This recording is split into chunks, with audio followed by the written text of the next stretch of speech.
Dr. Mark Siegel is professor of medicine at NYU Langone Medical Center and member of the Fox News Medical A team. Doctor, you know, I hear this story, and obviously all of our hearts collectively go out to the Warmbier family. But he's in a state that is very difficult, Otto, at this point. What can we expect in terms of his progress? Kelly, good to be with you. It's a very sad situation, and we can hope for a medical miracle here. But the problem is, as the doctor you just had on that was at the press conference said, there's loss of brain tissue in all areas. That speaks to insufficient oxygen to the brain that occurred many months ago in North Korea, and that was probably due to breathing stopping, and I think likely because of something that he was taking or given to stop that breathing. And there's no sign of botulism whatsoever, that we can rule that out because the neurological testing they did not show that. So how do they care for him at this point, in this particular state that he's now in? Well, he's breathing on his own, okay, so they don't have to supplement his breathing. They have to feed him. He's certainly not awake. He's not responsive, which is the key thing. And his eyes being open, unfortunately, isn't that great a sign at this point, because we see that a lot. The problem is the loss of brain tissue and the lack of responsiveness. They're going to have to feed him and just hope for a miracle.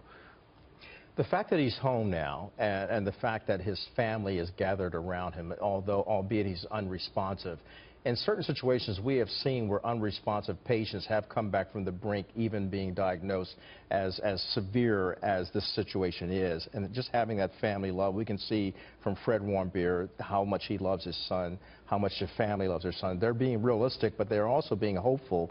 And one can't argue with that and how that might help in some situation.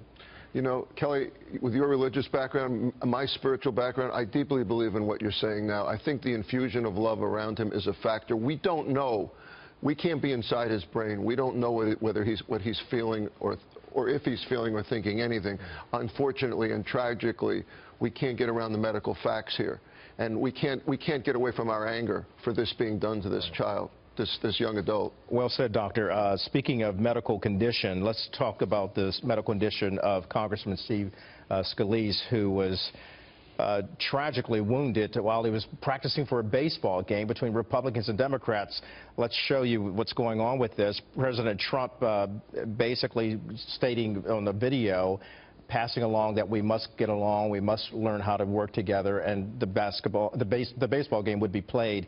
What about his condition right now? He's still in critical, although there are signs that he's improving. You know, when President Trump said something else that's relevant here, he said he's a fighter, and I believe strongly in courage in this situation, mind over matter, and that promotes healing. So I think the fact that he's a fighter and doesn't give up will help him. And we also heard some encouraging signs from the hospital last night that he is doing better. That the key was to stop the bleeding, because the pelvis, where the bullet entered, is rich with blood vessels, with organs that bleed easily. So they had to stop the bleeding. Then they went back in to make sure that they had done that. They fixed a fracture, and he's doing better. That's very encouraging that he will recover down the line. Prayers going out, obviously, for Congressman Scalise, as well as for Otto Warmbier and his family.